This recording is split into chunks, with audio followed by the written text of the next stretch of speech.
begin again. And for us, this installation has the sense of initiate ourselves to a new era, and maybe a new sensitivity, a new awareness, and then in this case, actually, we are able eventually to redefine how we want to live. So the cities in which we want to live, the spaces in which we want to live. And actually, this installation is made of 4 steps. And the first step is about like deconditioning ourselves through workouts. Let's say how to rebuild the muscles of a collective body, because we are not used anymore to be together. We have been separated from each other. We already were very individualistic before, but I think with the COVID we have become like very lonely. And so the idea is much more to use, for example, to redefine a space, a body language, and just decondition ourselves from this idea that the maximization of capital and profit is the one that defines the cities. Actually, what defines the city is like our work together, our knowledge, scientific knowledge or like popular knowledge together, our resources, like our sharing, and then actually by transforming ourselves, we can transform the way we used to live in a different one. And we don't know what it will be, so that's why what it will be, like how we're going to live together and so on. And the second step instead is also a sort of graphics or illustration of our methodology, but I think what we think would be important to do is just to this coalition of 2 different kinds of knowledge. One is the radical scientific knowledge, and the other one rather academic, but progressive, let's say. But the other one is also the knowledge of the daily life. So the knowledge of our way of living, the popular knowledge, the knowledge of the activists, the knowledge of the people that live every day and they fight for a better future, let's say. The third step instead is also a way actually to redefine or how we see and study, for example, the city, which for us, or we give this name, is like a unitary way of understanding. Let's say that to redefine, for example, a way of living in the cities, we need actually to really put together, through different, or put together different disciplines, and actually not creating any more borders between them. So architecture could get along with geography, with knitting, with different kind of knowledges of any type. And I think actually by putting them together, we can have a more understanding of the city instead of having these compartments, in defining. And also to be transversal, most of the time, in order really to cross this kind of knowledge, to create different kind of relationships. And the fourth step is also to steer up a new kind of imagination that is given by the flags. In the flags, actually, there are sentences that we took from activists, from people that we encountered, that actually gave us insight into the city or gave us an inspiration.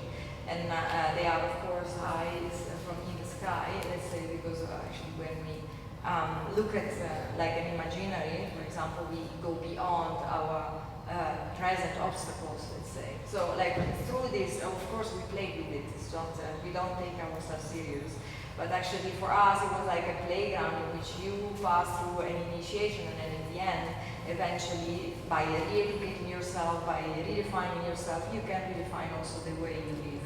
And so you can have the perspective of, but you can find out when you're gonna visit. So these are, for example, the mirrors in which you can make your exercise in order to define the collective body and strengthen your muscles for the next future to come.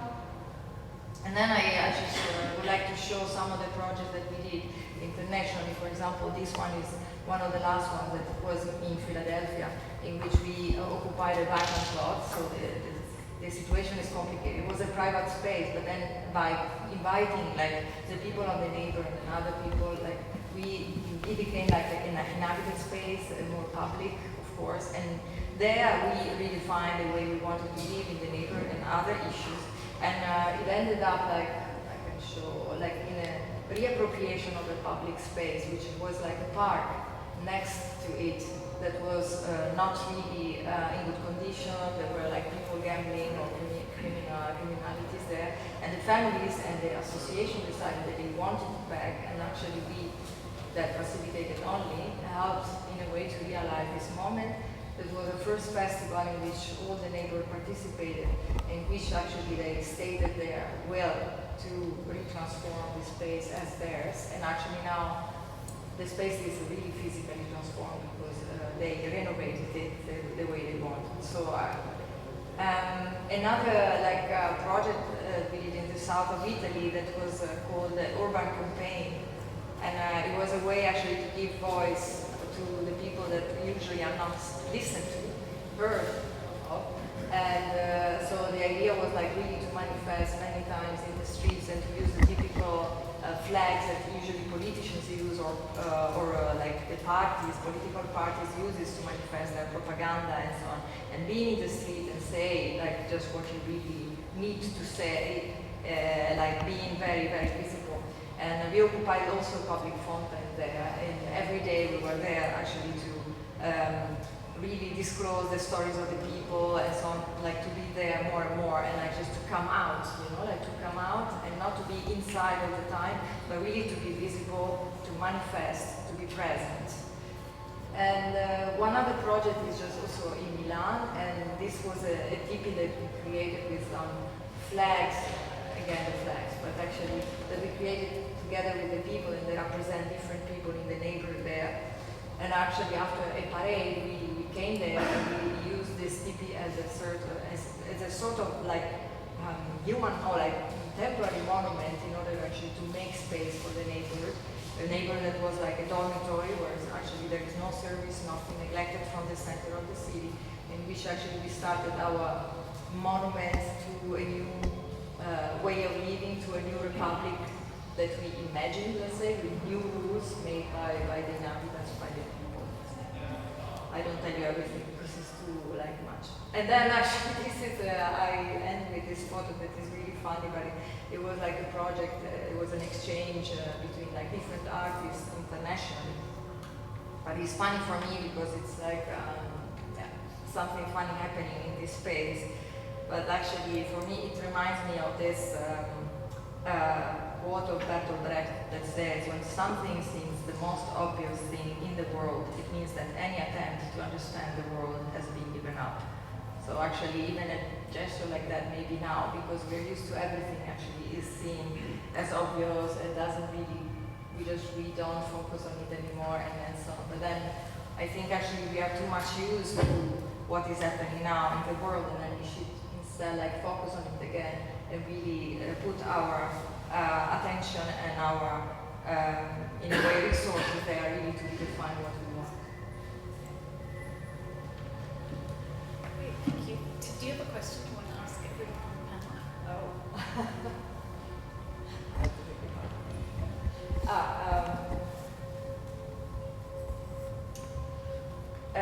How would you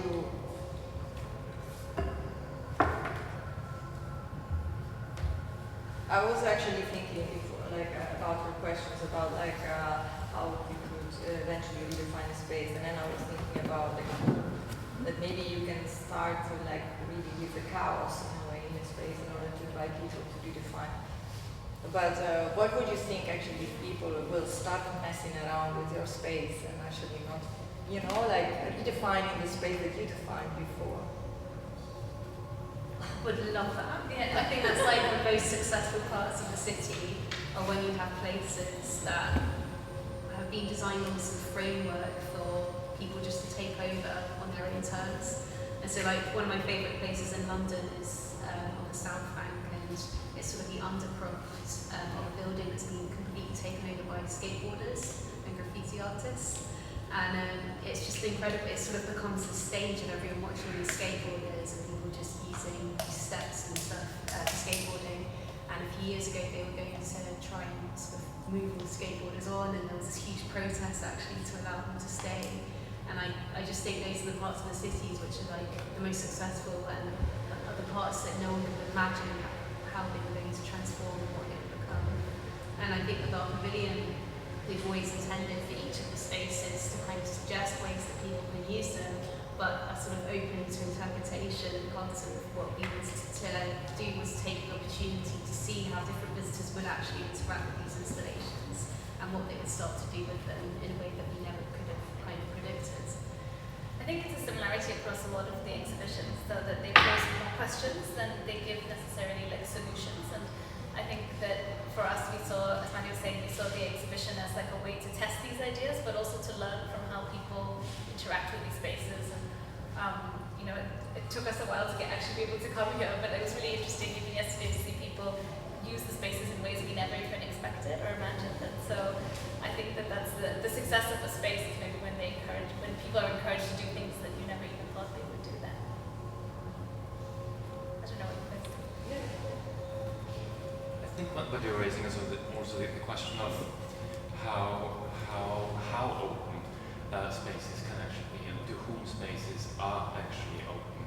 And I think it's one of the probably most important lessons that we've learned when working on our own pavilion, that with the extension of spaces and the use of hybrid spaces these days, that we are becoming more and more uncertain about what kind of publics we are going to deal with. So the question of open space is really straight, but also the question of what kind of publics we have in mind when we're working on a particular space as designers, as architects, as planners, and so on. And rather than thinking about the space as an abstract entity that can be used by just anybody, I think what we should do as designers should think of particular groups that are marginalized in societies, for whom we should provide more spaces. I think one of the great achievements of this edition of the Biennale is that with all its many different installations, also including your wonderful pavilions installation, that it has opened up spaces that reflect the use of urban conditions or rural conditions by the many, not the few. And there's a wonderful term that two urban scholars, up to Malik Simoni and Diachanti Rao, have coined when they write about urban majorities. What they say is that we've forgotten urban majorities to an extent that we think that we're just catering for anybody. But if in fact we are marginalizing so many people, so many parts of populations, by thinking about designs that we aim to be open for everybody, but they have a particular character, they have particular aesthetics, a feel to it, a haptic, a visual aura that caters for someone who doesn't cater for others. So we should really think designs in terms of how we can include those people who are not reached by design, and think of these urban majorities, if we consider what the open character of architecture is about. And thank you. Well, I would add to that it's actually an extremely tricky question about what would happen if people would just start messing around. And I think we've probably many of us had the experience, like on public transport, is that it becomes can become very quickly very awkward when this term that's often used, this jargon of public space, needs to be negotiated, or the use of, and people should just negotiate the use of public space on their own terms. That's very close, it often borders on who's the most violent. And simple things like manspreading, all that, we don't are particularly keen on that, I suppose. So what I've been really impressed with actually in terms of your work, Lucia, and I have to make a disclaimer, I'm a long-standing fan, going decades back. And what I've been always found really impressive is the way how you've employed design and architecture and artistic interventions as another agent to help us negotiate that. And I remember many instances where situations became very contested, and conflicts actually emerged through providing space, and suddenly conflicts that were latent but suddenly broke out. And how, in a very modest way, your design interventions helped to provide a separate ground for these conflicts to be negotiated. I think that's really the challenge for how architecture can be introduced here as an agent to help moderate these negotiations so that we don't end up with this Wild West situation where it's purely about who's the most bullish and who can claim space for themselves. Yeah, well, I agree. And actually, what I'm about to present probably would, answering. So maybe we Perfect, just perfect segue.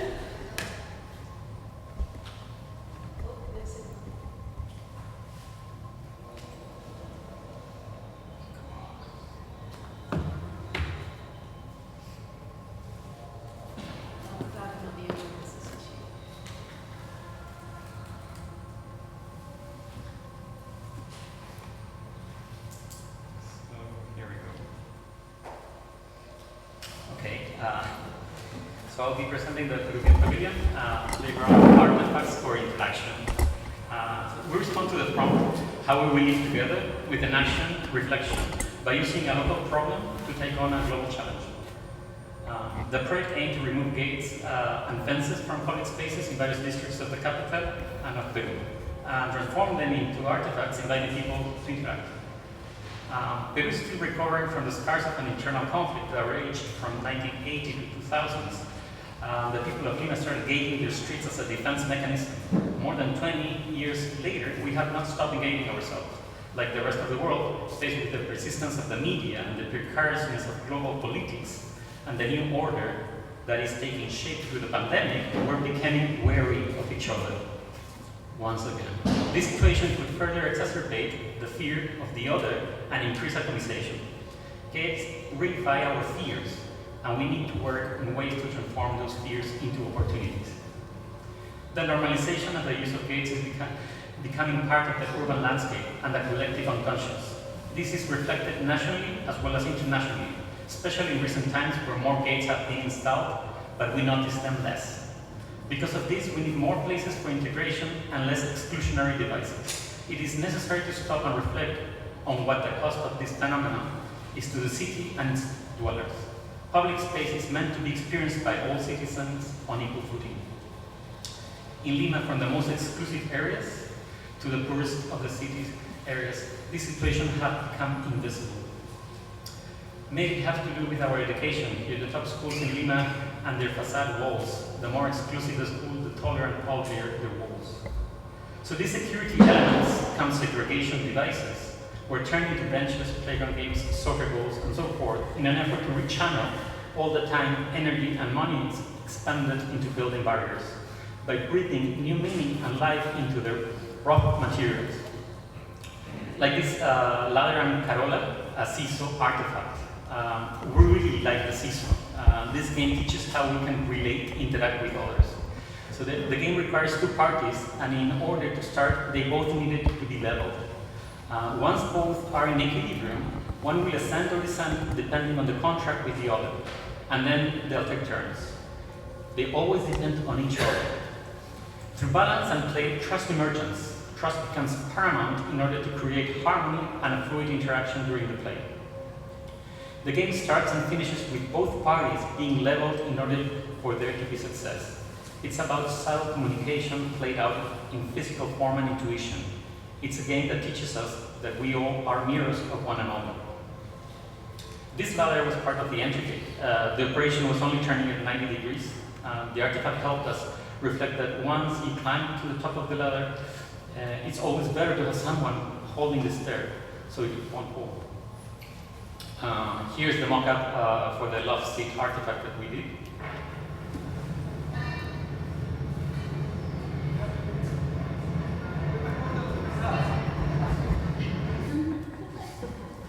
A pool, these corner benches, and a soccer goal. This is a little animation of the operation. It didn't happen exactly like that, but you get the idea.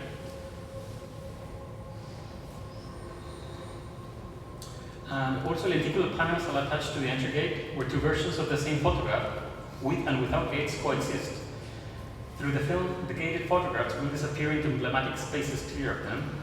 From local physical gates, we then move on to discussing less apparent and global ones. Here's the University Park in the center of Lima. our Peruvian Congress Plaza, the cathedral in the main plaza in Arequipa, our second largest city, the Palacio Real in Madrid. Here we can appreciate how the dynamics of the streets completely changes. The White House in the USA. And then we move into the less obvious ones, like Brexit, of course. Or in this case, the chasing of the Sea-Watch boat that rescued drowning people and was prohibited to enter to the Lampedusa port in Italy, and ended up with Carola Raquel, the captain, being arrested. We named our CISO boat bench after her. Our actual ubiquitous surveillance systems that are in a different ways the new form of gates, and in that same line, we ended up with our cell phones as our ultimate gates. So the pavilion invites us to reflect on what is left inside and what is left outside, when there are gates in between. After the exhibition, the playground artifacts will be returned to their original place, modified and ready to continue transforming us. And I'll end this presentation with the movie that we prepared for the installation. Thank you.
Why not finishing the presentations and then maybe we can ask.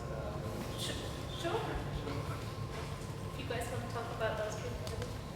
Most welcome to, and it's also, a perfect transition, the material that we've just saw in the last video clip that we've shown, because it really wonderfully demonstrates our own ambition to intervene in the meaning of certain terms. And so I think, the example that you've shown here of the appropriation of the material is really, it's not about shifting boundaries by moving the fence, by 10 or 5 meters, but really turning it into something else. And then it's not anymore about any fence. The fence is completely out of the picture. It's suddenly about something else. And I think it's about that intervention that shifts the parameters of the discourse that are really at stake. So I talked earlier about this idea of this kind of a vision of planting ideas through working with language and working with terms. And I want to illustrate this in connection to our theme here with 2 terms. One is commons, and the second one is property, and I'll go into detail in the last few minutes that we have. Because we are here assembled to talk about the increasing and ongoing privatization of public space. And of course, all the new communication technologies, platform urbanism at large, is extremely implicated in this. When you think about all the surveillance technology that's currently developed through all these kind of devices that we carry with us, so there are certain instances of privatization that are even not visible to us. So when a large group of people congregates in a public square, that becomes immediately apparent to those who monitor movement of people through recording devices and recording the devices that people use. And so there's a lot of privatization currently ongoing that's not tangible and not visible to us. So platform urbanism is certainly very much implicated. But as I've said, when we fight on the given terms, it's often a lost cause. So we might be able to move the fence by 5 meters. In the meantime, a concrete wall gets erected somewhere else. So what have we achieved? So I think the ambition of of us in our curatorial approach is how we can shift the parameters of the discourse and transform the meaning and connotation of certain terms. And so I was really struck by, also when I read about the commons in the British Pavilion, because that's also a very loaded term currently. And often when we think about the commons, we think of this in terms of something given, like natural resources that are given and are overexploited, or other things. But it's always about some kind of given entity that is there and where we just struggle about the use. But we could also rethink the term commons as not something given, but something that can be collectively produced. So for instance, a shared sociality that emerges through projects like the Cheers projects, that can create a commons that wasn't given there before. So commons can be something that emerge. So the second term, property, again, is one that is used most often when talking about the privatization of public space or the usage of public space. It's always along the category of property, and we don't introduce other parameters in the discussion. And again, property is often used as something or understood as something given. It's a given who owns something, and that, according to who owns it as property, that determines the discussion. So in terms of planting and working with language, those of you who have visited the Austrian Pavilion might be familiar with one of the slogans that reads, "Data is a relation, not a property," and that works precisely along these lines. And if I may just explain this a little bit again, when, as I've explained earlier, the privatization of space through surveillance, etc. So often the heated discussion then about who owns the data that is harvested from the usage, from our everyday lives. And again, this is thought along the lines of property. So it's a given characteristic that belongs either to the user and then somebody illegally or, on other terms, appropriates it by them. But it's like a given entity that we fight about. But there is a different way to think about data, not as something given, as a property, as a characteristic, but actually as a reference system that we've collectively come up with and developed over certain times that help us to navigate our lives as a community. So if you think it as a reference system, so for instance, how people congregate in public space, and then we collect the data about it, but it shows the relation, it shows the position and the distance between different people moving in space. So it's something that is co-produced, and through the act of co-production should also be perhaps understood as a collectively produced commons. So data is a commons that belongs to nobody, but to all who participate in creating that reference system. And it can be changed over time. It's not a given. So if we fight about the usage of public space and we say, no, we cannot use it because it belongs to, I don't know, some hereditary peer or somebody who has kind of inherited, and it's their property because it's recorded in a book. That's not a given characteristic. It's an artificial construct. It's a relationship that has, in a particular society, in a particular capitalist history, has been developed over time. So that can be understood differently. So if we take this on board, this intervention, and read data as a relation, as a collectively owned commons, and that needs to be collectively cared for, suddenly we can shift the whole discourse, the whole discussion. So if we all help us spreading this idea, picking up the postcards, we might even eventually get to the European Commission that they can start to think about data completely differently, not as a property, as a commodity that can be sold and traded on markets, but something that is a collective commons, a collective good that needs to be cared for collectively. So it's my contribution. Just want to briefly pick this up and want to link this back to the project that you guys did, because I think, as Helgi said, unhinging the frameworks of operation, that is part and parcel of how we were operating in our contribution. If you think of the Peruvian example, and I was really struck by these fences and the construction of the fences and how they can be redone, because if you think of the boundary as a line, that's so wonderful how it can be transformed into an inhabitable space, into a real place. But the challenge that we're facing increasingly with hybrid formats and with when you're dealing with virtual spaces composed of zeros and ones, but how do you negotiate between 0 and 1? Because the question then is not about how to make this inhabitable, but the challenge is really getting your head around the demands of access, and the challenge is how to make a space, a virtual space, accessible by paying something or whatever.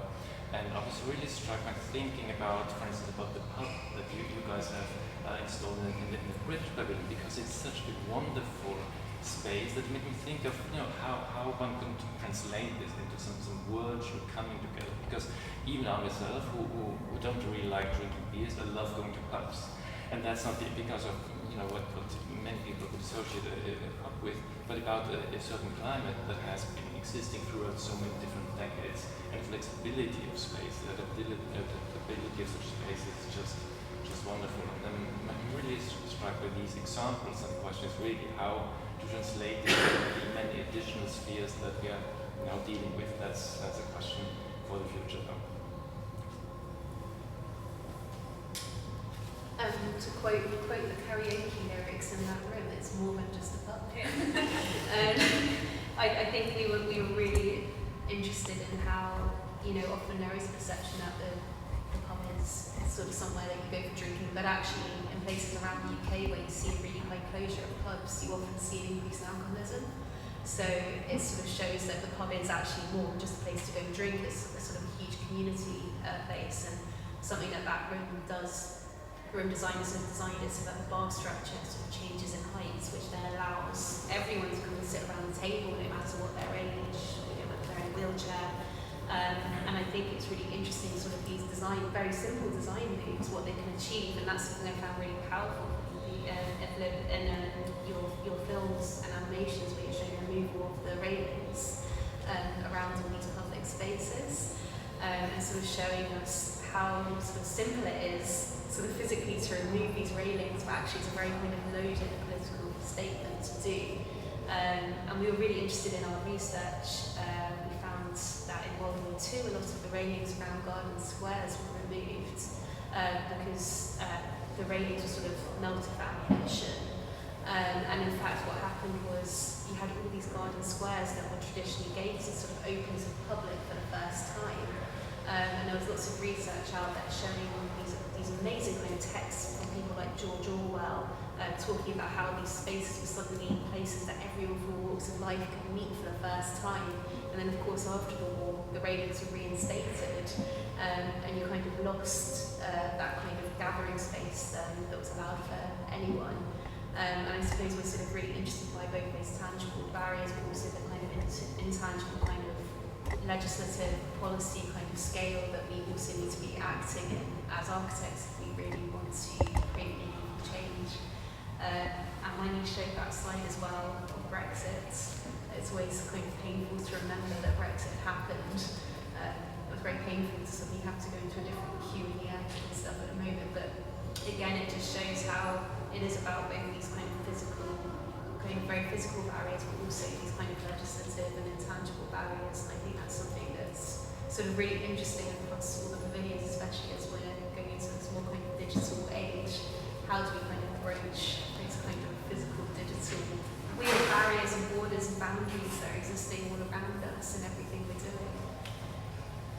I think that's an interesting point from maybe the Austrian Pavilion, like creating these parallels between like physical urbanism and then like these platforms that exist online. And because you mentioned the pub, you know, in the decorators who worked on the room in our pavilion were really interested in how the pub was appropriated as a space for marginalized groups throughout history. But they've got like a banner on one of the walls from the Joiners Arms, which was a pub that was like really appropriated by the LGBTQ community. And in many parts of the world where you can't physically gather together, that community really exists online in various forums or in kind of augmented reality spaces. And it's really, so it's kind of I think there's lots of really fascinating parallels of where the digital realm and the physical realm kind of coexist or can learn from each other. And I was just curious from all your research, like what are other spaces where that occurs? And I suppose how we're uniquely placed as architects in our kind of world and how we're constantly acting between these different spheres. Also, we were discussing yesterday actually in a pub that was kind of right, so it was also in a public space, about the idea of the data, you know, the collected data, and the possibilities of that being used as how cryptocurrency is being used. So it's just open and owned by everybody. And how would that start changing, you know, the landscapes of data ownership and private information as well? But with that, if everybody has that information available, the data available, so it levels the game for everyone. And in a sense, going back to the manifesto, the Evolving Manifesto project, that's basically at the end the ultimate goal, that you have all the questions and everybody can, you know, have kind of like a GIS kind of system that you go and all the data is over there, but everybody can access the data. Not owned by private companies that will sell you advertising and distort everything, but you can make your own conclusions of the data. I think it's really interesting. We're at this critical moment right now, because when you look at the history and the development of these digital technologies and their infiltration, if you will, into our everyday lives, if you remember like 10, 15 years back, this was really the realm of kind of progressive groups. And in our own research, we've spent a lot of time traveling around the world and engaging with all these new networks that were forming in the early years of the millennium, and that they're very much based on this idea that these new digital technologies can be appropriate to serve these alternative terrors, and that we could help increase democratization, and that we could also allow horizontal and hierarchical-less interactions and formation of new cultures. So one of our early publications bore the title Network Culture.